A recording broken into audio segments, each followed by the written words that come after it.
Hello, and welcome to the University of Utah Press's podcast. I'm Hannah New, and with me today are two wonderful poets, Carolyn Oliver and Matthew Olzmann. Matthew Olzmann chose Carolyn Oliver's manuscript for the Aga Shahid Ali Prize in Poetry, and Oliver's book, Inside the Storm, I Want to Touch the Tremble, came out in spring of 22 last year. Or was it summer? It was summer. All right, let me read some bios and we'll get to some questions. Matthew Olzmann is the author of Constellation Route, as well as two previous collections of poetry, Mezzanines and Contradictions in the Design. A recipient of the fellowships from Kundiman. Did I say that right? Yeah, Kundiman. Sorry, say that one more time. Kundiman. Thank you. MacDowell and the National Endowments for the Arts. Olzmann's poems have appeared in New York Times, Best American Poetry, the Pushcart Prizes, Kenyon Review, and elsewhere. He teaches at Dartmouth College and in the MFA program for writers at Warren Wilson College. Carolyn Oliver is the author of Inside the Storm, I Want to Touch the Tremble from the University of Utah Press, selected by Matthew Olzmann for the Aga Shahid Ali Prize in Poetry. Her second collection, The Alcestis Machine, will be published by Acre Books in 24. The recipient of the Goldstein Prize from Michigan Quarterly Review and the E. Cummings Prize from the NEPC, she is also the author of 3 chapbooks, and her poems appear in Poetry Daily, Coppernickel, Beloit Poetry Journal, 32 Poems, Southern Indiana Review, At Length, and elsewhere. Born in Buffalo, raised in Ohio, Carolyn now lives in Massachusetts, where she is the editor of the Worcester Review. Did I say that right? It's Worcester. There's no H, but very close. Worcester. Yes. Like Worcestershire sauce. Well, I can't say that either. Well, thank you both for joining me today and welcome. Thank you for having us. Thank you. All right. I'm going to start off with asking Matthew about your role as a judge. So what drew you to this particular magazine above all others? What is your process in picking a manuscript for the contest? And do you think your own writing influences your choice? So, the process was I was given they had readers screen the manuscripts, and I got the finalists, which I think I got maybe 15 finalists. And so the process is reading them and then trying to make a decision, which and there are other books among the finalists that I liked, but it wasn't necessarily like an overwhelmingly hard decision. So what drew me to the manuscript was, I remember in the process of reading it cold for the first time, I thought the title was intriguing, and then I liked the first poem, and then I liked several poems after that, and then I was kind of rooting for the book. After that, I kept finding poems in it that I found myself thinking about later. So, and I think, I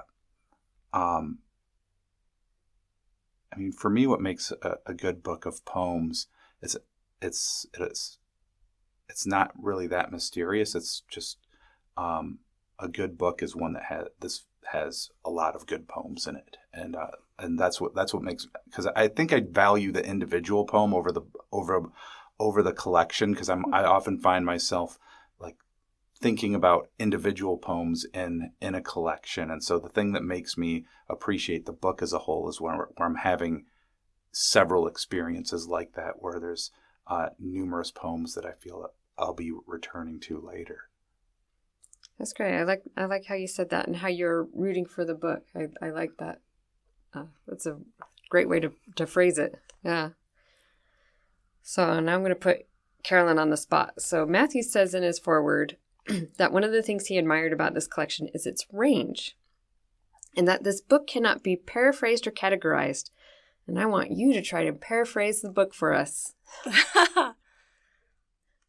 Woman approaches world with, excuse me, terror and wonder.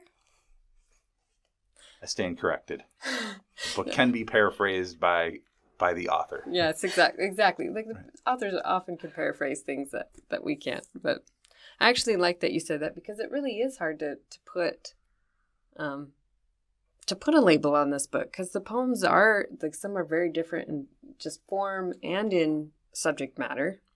I've had some time to think about this question, though. Yeah. Because trying to explain a book of poems to a friend of a friend, for example, or one of your mom's friends, and they say, "What's your book about?" Very hard to do that with poems. So I had to come up with a really short. Yeah, things, Bees. nouns, verbs. Right. Horses. Yeah. Apples. Eve.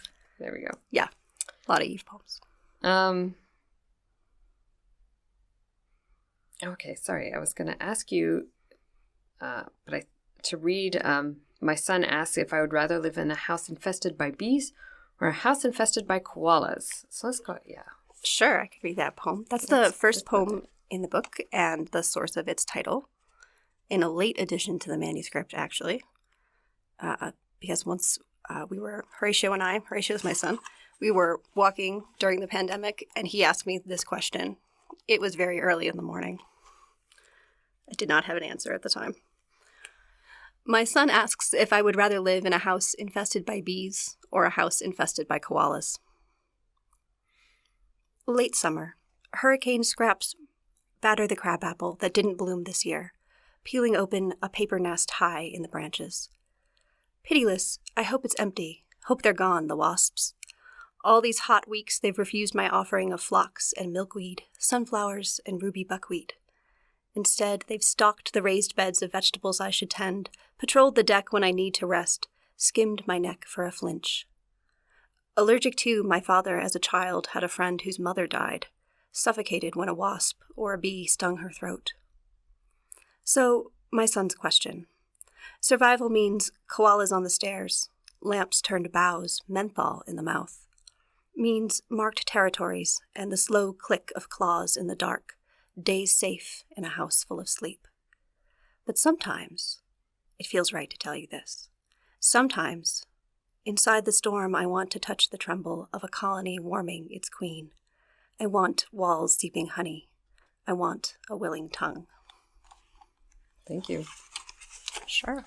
So what, Carolyn, would you say is the opposite of that poem in this collection? That's the opening poem. I suppose the opposite poem is the last poem, which is called Midlife, which I wrote well before I wrote this poem. But it has a different feeling toward bees, for one thing, and toward life, I suppose. And it just worked out that they bookended each other.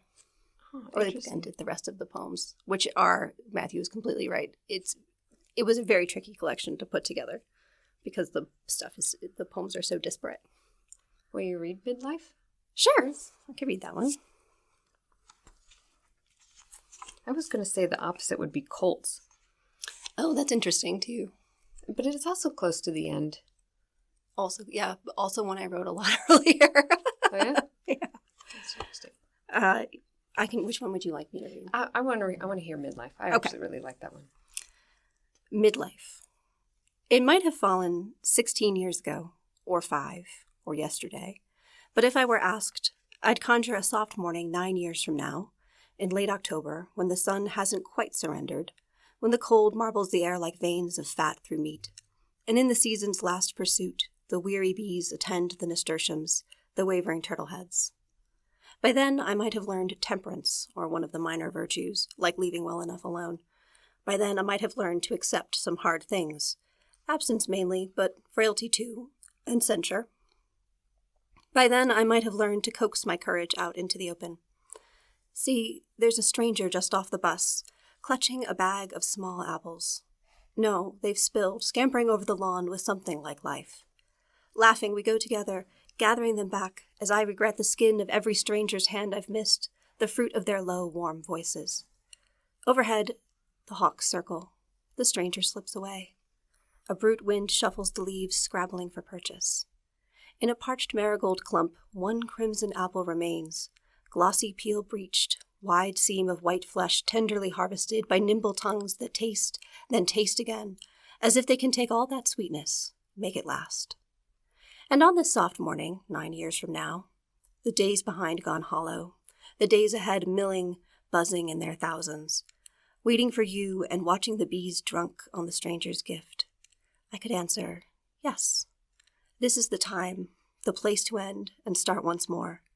Let me be born again, here with the laboring bees, in the last throes of their valiance. Thank you.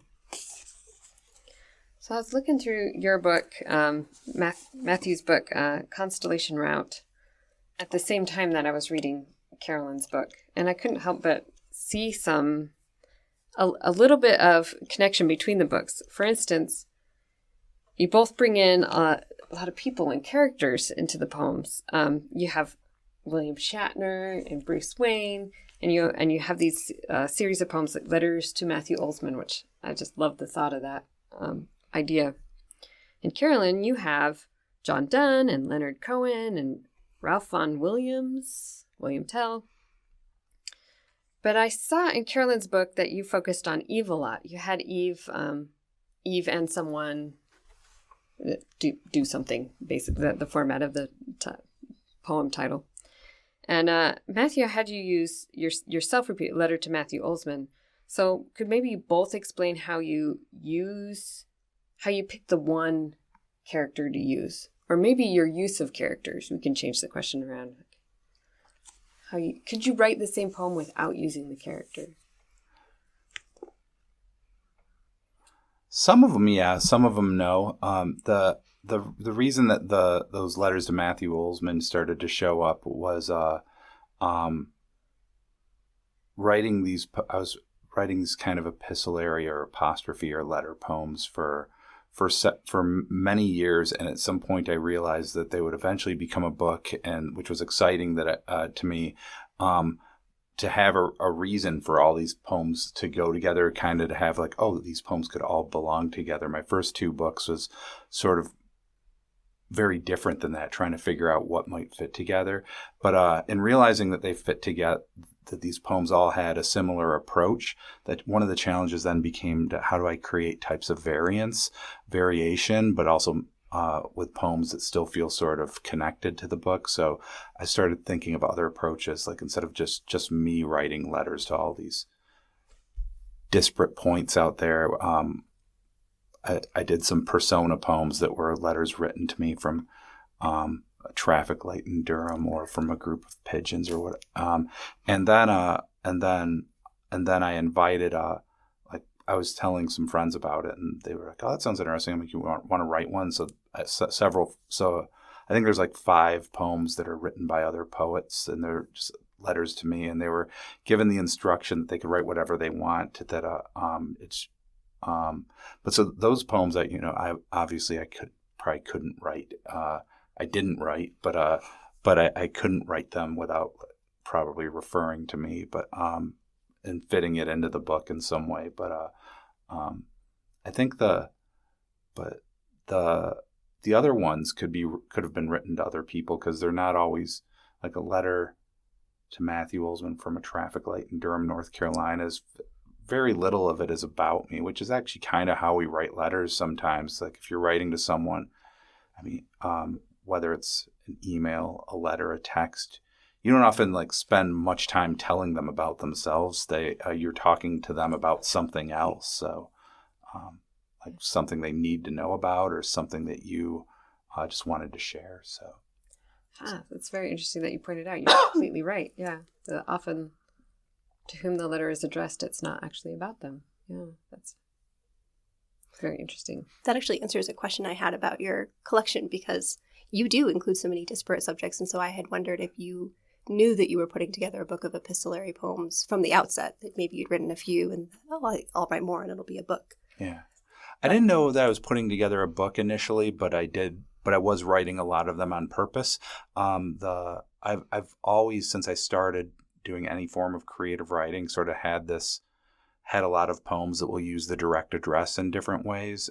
I think my earliest attempts at creative writing were just like these unmailed letters, things that I wanted to say to someone but didn't know how, or didn't know, or didn't have the words in the moment. And that was sort of how I started writing. But at some point I just decided, what if I like kind of lean into this approach for a while and just see if will it get boring or will it get better or will it get more but it was something that I wanted to try to sort of develop rather than just having as like this unconscious fallback thing that I would do to see what happens if I really started thinking about how those poems worked and to try to do it over and over. And then at some point when I had enough of them that I kind of liked, that's when as I was saying earlier, I was saying, oh, this might be a book of some sort. And is that the point at which you started writing the poems that are not necessarily letters themselves, but are related to the Postal Service? Yeah, some of those started showing up then also. Like They don't all have to, for the book, they wouldn't all have to be letters, but it could be like letters adjacent, like poems about post offices, poems that misuse terms from the glossary of postal terms, etc. Which gives you that variation you were looking for too. Right. So I had a couple of those just before, and then I actively started thinking about it, and then research gives you ideas and you make connections, and then more poems sort of emerged. That makes sense. Very interesting. Yeah. Well, will you read a epistolary poem in your book? Maybe your favorite one or whatever one you pick. And I was kind of hoping, since we didn't touch on the Eve, maybe you could read an Eve poem in response to his poem. Sure. Which poem did you want me to read? I just wrote your favorite letter to Matthew Olzmann, but okay. I could tell you I've marked a few that I really liked. I don't know if I have a favorite. I guess that's really hard to say, huh? It's like saying pick a favorite pet you have or something, right? Right. How do you choose when there's so many good ones? Yeah. I agree. No, I think one of my favorite ones to read I don't know if it's my favorite, but the letter to Matthew Olzmann sequence is a letter to Matthew Olzmann from the Roman Empire. Oh, great. I love that poem. Should I read that one? Yeah, right. Please do. Letter to Matthew Olzmann from the Roman Empire. 2 or 3 mornings per week I wake up and say, dang, I'm the Roman Empire. I'm the land where Jupiter swings his mighty marble columns. Check out these temples. Check out these fine-ass aqueducts. I've got the Arch of Janus, the Arch of Titus, and the Arch of Septimus Severus. What does one do with so many arches? Beats me, but 2 or 3 mornings per week I wake up, ready to conquer, ready to ride my chariot down the block again. Look at these golden rims. Look at this platinum sideboard. Gaze upon this diamond-encrusted crossbar and yoke. The rest of the week, I just want to stay inside. I just want to read a book and go to bed. This happens, I reckon, to everyone. You might not understand now, but you will. Initially, you'll enter the world with a cry that soars like a bald eagle. The audience will applaud your first steps. You'll go to school and solve the conundrum of 2 + 2. You'll discover who Marcus Aurelius is or was. You'll get a job, smile for the cameras, subjugate a couple of promising territories. It'll be one victory lap after another, but before you know it, Visigoths scrabble the horizon, and your garage needs a new roof. You press on, govern admirably, mow the lawn, but your legions quibble and caterwaul. Your boss calls on the weekends, and some new god begins a campaign of turning water into wine in the neighbor's yard. Suddenly, you can't remember where you put your keys. Next, your praters have all been corrupted. Pillars crack, molder. No one's been near the Colosseum in years. That's a good one. I like that one. Thank you for reading that. Thank you. Do you have an Eve poem you want to read in response? Or I don't think I have one that is in response. One of the things I very much admire about Matthew's work is that Matthew is funny, and I am not funny. I wish I were funny. So these tend to be a little bit grim. The Eve poem started as a game that I thought it'd be fun to write a poem as a dialogue, or I thought it would be fun to write a poem about Eve and have all these poems about Eve that were tangentially related to apples or something having to do with the Eden story. So there's even Johnny Appleseed. There's even William Tell, who's famous for having the apple on top of his son's head that he shoots off. There was an Eve poem. There is an Eve poem that's not in this book about Eve talking to the snake in the Boston Aquarium about parthenogenesis, which actually happened. The snake in the Boston Aquarium, this green python, gave birth without any help from a second snake to a bunch of baby snakes. And then the Eve poems just kept going. So, and there were enough of them that they became part of this book. So I don't know if you'd prefer me to read one of the shorter ones that's a monologue or a dialogue. Whichever one you prefer. Yeah, I'll read. I'm going to read Eve and Psyche arrive for a shift at the mirror factory. And the first speaker is Eve. Once a deep pool served, or an unblinking lover. But for looking glass, I favored copper, soft to the bite. Green under your nails, salt and lemon unfastening each cut. Still a glow worth the shining. Better obsidian snaked around corners, bronze to draw arrows behind your back. What shapes for silvering today? Tyrant symmetry, no crag or shadow of a stretched wing. Which part of your life would you belong behind glass? On stream-slick marble, I spilled, unrighted. Bend to me the dark, rustle, lift. I too knew the faceless, the star mist crossing anemone eye black. Carnelian to hematite, my feet in mourning, the glory of the glossy floors, their capuchons unbruised thoraxes. The echoes of my praise winding along the fruited boundary, and all the while he watches you, waiting for your faith to fail. Love, you mean? Who else gives you the world to wander? Okay, thank you. Probably pretty obviously indebted to Milton at the end there. You said you had a question for Carolyn? Oh, yes. When you said that when I wrote to you, you said that it might be helpful to bring it if we had any questions. So here's the one I came up with, and you can edit out all of everything I just said, like describing the logic for the. But just edit me out of this conversation. Nope. No, I found there's and Carolyn, in an interview you did, you said you're. I didn't write down what the question you were responding to was, but I wrote down the response. And there's a couple parts to this question. Now I write in an upstairs bedroom, which by square footage is roughly 40% guest room, 30% library, 30% office. I'd like to be a minimalist, but I'm not. So the walls and shelves are covered with art and photos and postcards and various items of personal significance. I have a surprising number of rocks. So my first question is, what number qualifies as surprising when we're talking about what is a surprising number of rocks? I don't know. If you walked into a room, wouldn't you be surprised to see more than 3 rocks, maybe? I don't know. So like 4 is surprise? Is that? I guess 4 would be surprising. Okay. I would be surprised if I ran into a room and saw. Is that how many rocks are in the room? There are many more than 4 rocks in the room. There are rocks from various beaches and places, and rocks that my son or my nieces have handed to me, assured that I will take care of them. And so I just don't let them go. They're kicking around. There's a lot of Lake Erie rocks. How does one care for a rock? They said if you're going to take care of it. I think just, not letting it fall into the wilds of the world, maybe. Okay. And maybe dusting it, although I'm not super great with the dusting. Let's be honest. I like that you went and did research for this question.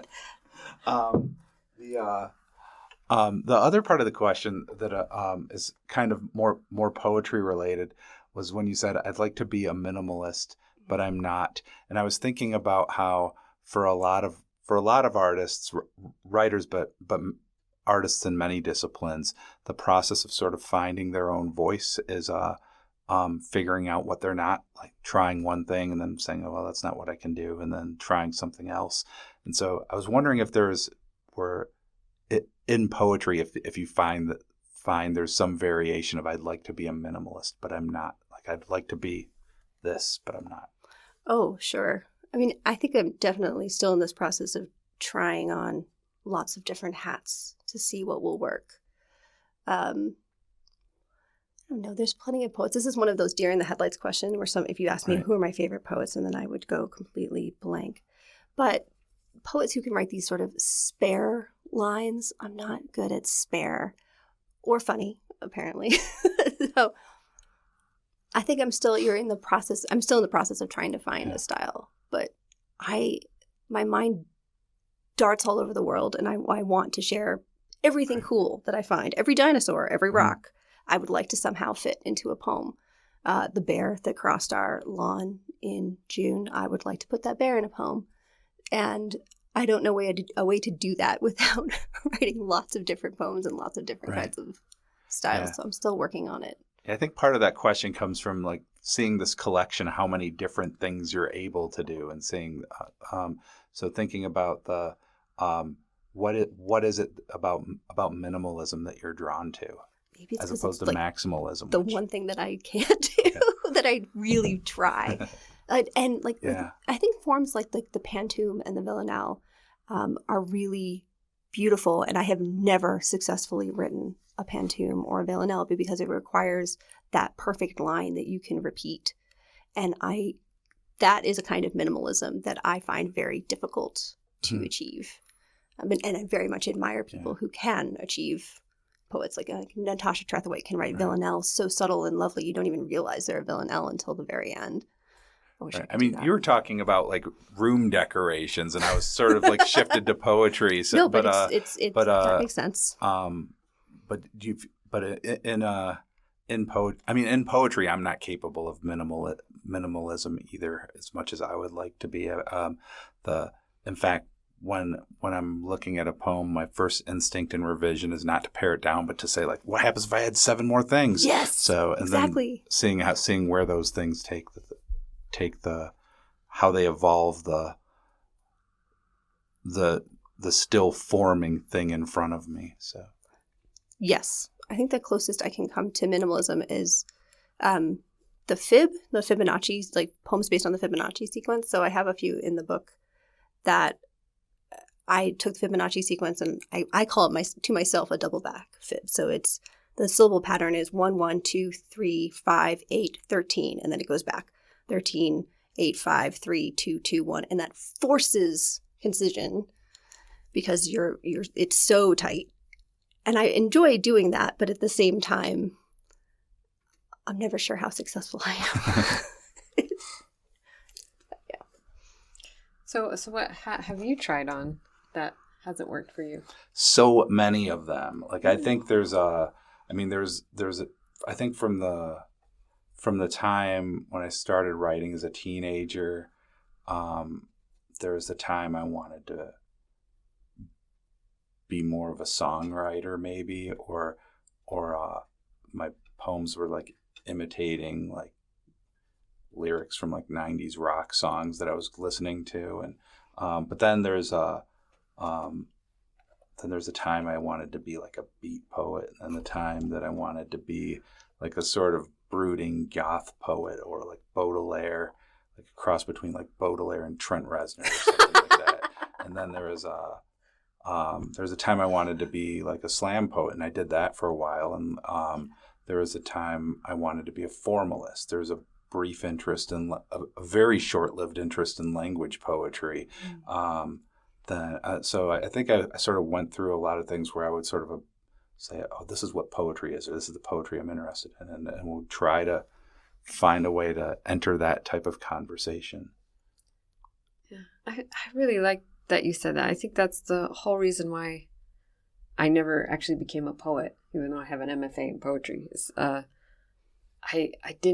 couldn't try on the hats. I was too afraid to try on a hat that didn't fit. And I think you need to do that to find what doesn't fit in order to find what fits. Oh yeah, it can be sort of painful when you're so painful. when if you're the type of writer who's like, I want to be able to write like T.S. Eliot or Lucille Clifton, and then you realize you can't, then that's a type of growth, but not an easy type. And So, I mean, a lot of times I think when we're thinking of someone finding their own voice, we think of it as a triumphant moment, but there's a lot of moments where you're finding that identity of an artist through some discomfort and cringeworthy drafts of things that you're like, okay, this doesn't work. I hope no one ever sees this. But yeah, no one will ever see my Villanelle drafts or the Pantone.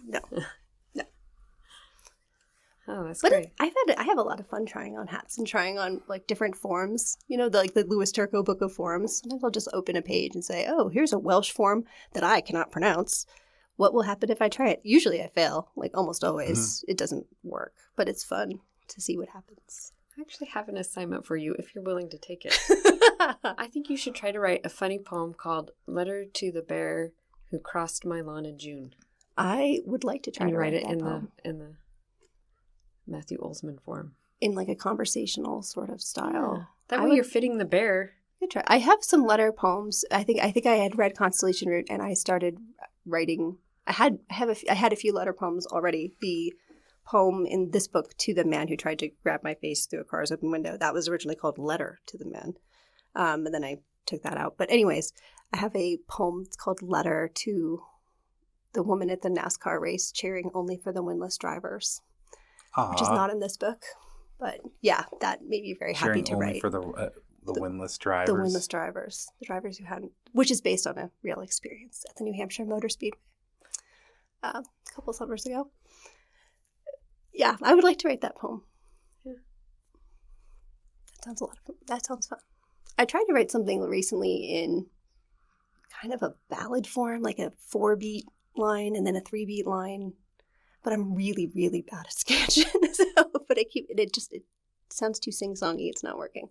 Or maybe it's meant to sound sing-songy. It's not working. Anyway, you can edit out that part.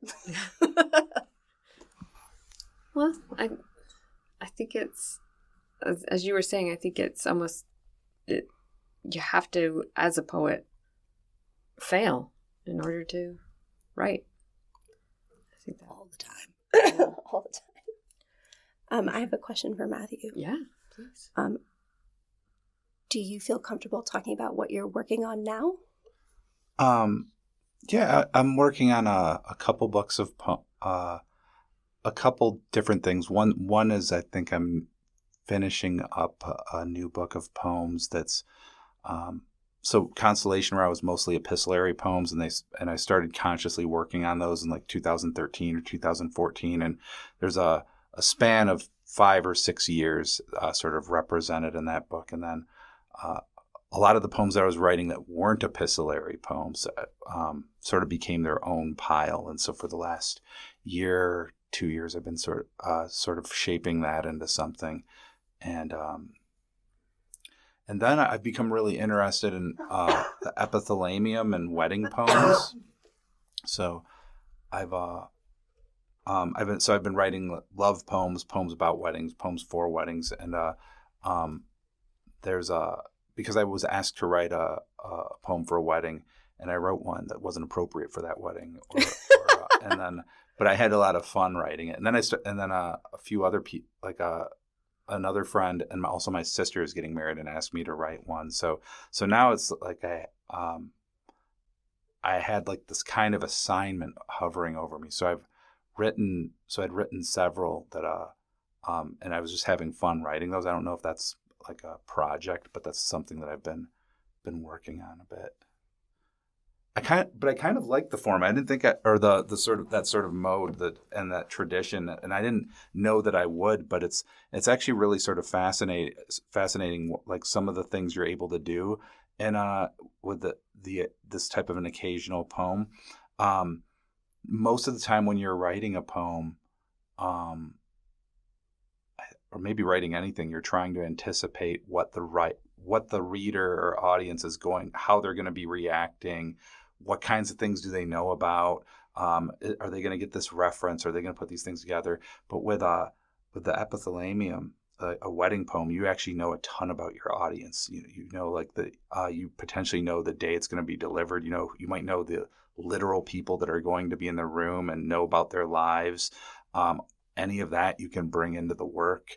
You kind of know what the general expectations are for a poem at a wedding, and so you can embrace those and like ramp those up, or you can kind of push back against them, and that's kind of a real gift for a writer, to sort of know what the reader or audience is thinking, and as they're encountering your work, and it's rare that actually kind of happens for us poets. So yeah. I think that's why I've found it to be fun. And you don't feel a sense of pressure at the command performance of having to write one. I feel a sense of pressure of getting one done that will be acceptable. I did read one at a friend's wedding this past December, and I sent him like 9 possible poems. So like, wow. I'm like, do any of these possibly work for your wedding? And it ended up being really fun to read it also. So, I mean, obviously he was a friend who sort of knows what my writing kind of sounds like. So he was like, you could read this one. Like, there are several of them he thought would be fine. So, and he didn't mind alienating half of the people there. So, did you have poems read at your own wedding, or do you have favorites? Yeah, favorite models. I think there was a poem that was read, but my whole wedding's kind of like a blur. So, I do remember a friend of ours who's a poet, Blair, wrote a song for the wedding and sang it. It's lovely. But there's definitely some other poetry theme related things there. So I mean, I'm a poet. My wife is a poet. Most of the guests were poets. So is the pressure on for what when most of the audience is poets? At my wedding, there wasn't much pressure for me to do anything other than like show up, and but the pressure was on for my brother, who's a scientist and was the best man, and he had to give a best man speech. And he said I wasn't nervous until someone pointed out that everyone here was writers, and and he's like, I'm more comfortable in an auditorium with a PowerPoint, but he did a good job with it. So. Oh, good. Imagine him doing a PowerPoint. I was just thinking that. PowerPoint, yeah, that would be awesome. Yeah. That'd be lovely. I have never thought I would never have thought of doing more than one at the Thelemian at a time. So that's really neat. Yeah, it's a great idea. Not all of them are good. I wouldn't say I'm happy with how it's going, but I have a few of them that I like. So, and then I have many that I'm like, oh God, thank God I'm alone in this room. I can pretend that never happened. Oh, I've only ever written one, and it's an anti-epithalamium with no groom. So there you go. That's great. So you have a book coming out in 2024. Yes. Just signed the contracts. I'm very excited. Oh, great. I haven't heard that the second book is harder. What do you both think about that? Is the second book harder to write? Easier? For me, I think the second book was easier because this book, I think, went through many iterations, and I'm very grateful to editors for passing on it many times in the earliest iterations because it was not ready. It was definitely not ready. And I think I had approached it sort of like, oh, I have this volume of poems, by like quantity of poems. Shouldn't I be able to shape this into a book? And no, it didn't work at first. So it took a long time for this to come together. And by the time this book did come together, I had written so many other poems because I am not capable of writing project poems. I can't say, oh, I'm going to write a bunch of odes. It just doesn't work for me. So I had so many other poems kicking around on so many different topics. And then I realized I had a lot of poems. There's one poem in this book called In Another Life You Live. And that came out of a different poem where I think it was maybe based in the pandemic about imagining myself into other lives. So the first one was about being a troubadour during the plague. Maybe this is really obvious coming out of the pandemic. But there are a bunch of poems like that. But then they started to get very weird. So there's a vampire and, a swineherder and there's a voiceover. There's all sorts of strange poems. So between those and a bunch of other strange things I had written, I had a full manuscript. And so that was that. That was easy. I don't know when it comes to the third book. We'll have to see. What about you, Matthew? What do you think? I don't know if the second book was harder. There was a moment after my first book got accepted where it was harder just writing poems, and where I felt like the kind of weird analogy. The only way you could kind of describe the feelings, sort of felt like I was in like a cover band, and or something like that. Like, but not necessarily. Not that there's anything wrong wanting to be in a cover band, but like being in a cover band, like sort of accidentally or something, like where I'm covering songs and I want to be, and I'm like, oh, I've heard this song before. It felt like I was doing something that felt like not like a step removed from like the original or something like that. Like where I felt like I was in some of the same, like I felt like I was kind of stuck in some of the patterns that I was in from some of the poems that I made up my first book. So yeah, it's interesting. So, I mean, it didn't last that long, but there was like 5 or 6 months where I was kind of writing poems that felt like they were stuck for me. Well, so I'd like to wrap up a little bit, and I thought I would wrap up with asking you guys, what advice do you have for writers or poets or students? I thought, Carolyn, you should start because I've got a poem I want Matthew to read. I mean, I don't really feel qualified to give advice because every time I look at a page, I panic. I don't remember. Like, how do I write poems? I don't think I remember how to do that. That's the advice. Panic. Panic. Just panic. Keep panicking. It's fine. Right through your panic. I suppose if my one-word advice is persistence. Like, whether that means submitting your work a lot to be rejected, and I have done that. I think my record was 6 rejections in one day, which did not feel good. Yeah, it's great. It gives you a lot of faith in your ability. To just, when you have those periods where it feels like you're not writing anything that you would want anyone in the world to see, just write through it. It's like in basketball when somebody's having an off night. The only way when you are having a problem shooting is to shoot through it. Like, you just have to keep shooting. I like the hoops analogy. Thank you very much. Go Celtics. You're not a Cleveland person? No, because I came late to basketball. Okay. Because I was so into football for so long, and I was very devoted to the Bills and Ohio State, champions, bleeds scarlet and gray. Yeah, I came late. Champions. Yeah, well, so I came late to basketball, and I was already in Boston. But if the Celtics weren't my team, I'll be happy to cheer for the Cavs.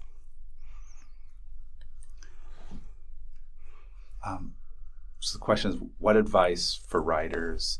I think I guess it depends on who is asking. Like if it's, I think the best advice is advice. This sort of mythic person that we're giving advice to. The best advice is for them to kind of read widely and to sort of study the writing that they admire, and not just to admire the reading, but kind of study how it works. But that's probably advice they've heard before. So I think other advice that since we're at a college, I think one thing that I wish people told me when I was going to school is to become familiar with the resources that are around you or like nearby. There could be so I went to before I finished my undergraduate degree, I took like 12 years in 4 colleges, but I went to several schools where I had like no idea who was teaching creative writing there, because I wasn't necessarily a great student right out of high school. I had no idea who was teaching creative writing, or I had no idea that there were contests and awards that I was eligible for, where the school's like, we have like this much money to just give to someone who applies for this thing, or that or the professors had office hours and they would you could go there and talk to them about books and they'd be happy to do so. So knowing the resources that are around you, whether it's writing communities or a reading series or awards that you can apply for, like try to become familiar with those things. And then as far as the writing itself, I think that one piece of advice that I found useful is to sort of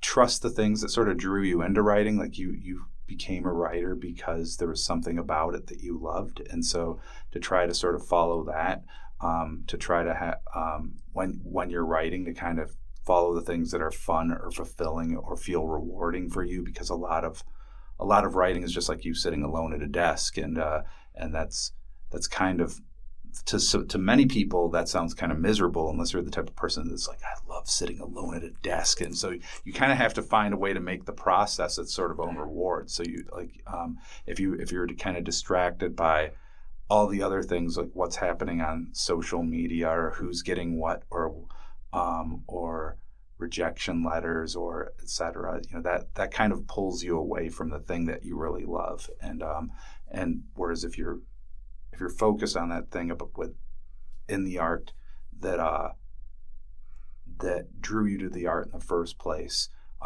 that makes like every part of the process like much more rewarding. Great, thank you. I also thought I would have you end us with reading Letter to the Person Who, during the Q&A session after the reading, asked for career advice. All right. Letter to the person who, during the Q&A session after the reading, asked for career advice. The confusion you feel is not your fault. When we were younger, guidance counselors steered us toward respectable occupations. Doctor, lawyer, pharmacist, dentist. Not once did they say exorcist, snake milker, or race car helmet tester. Always investment banker, IT specialist, marketing associate. Never rodeo clown, never air guitar soloist, chainsaw juggler, or miniature golf windmill maker. In this country, in the year I was born, some 3.1 million other people were also born, each with their own destiny, the lines of their palms predicting an incandescent future. Were all of them supposed to be strategy consultants and commodity analysts? Water slide companies pay people to slide down water slides to evaluate their product. Somehow that's an actual job. So is naming nail polish colors. Were these ever presented as options? You need to follow your passion as long as your passion is not poetry and is definitely a hedge fund.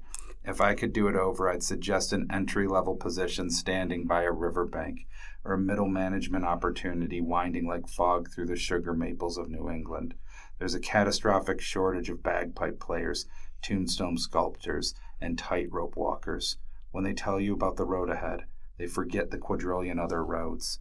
You'll know which one is yours, because it fills you with astonishment, or ends with you being reborn as an alpine ibex, a gravity-defying goat, able to leap 7 feet in the air, find footholds where none exist, and without imagining it could ever be anything else, scale a vertical sheet of solid rock to find some branches, twigs, or wild berries to devour. Thank you very much for both of you. This has been Hannah New with the University of Utah Press. Thank you guys both for joining us. Thank you. Thank you.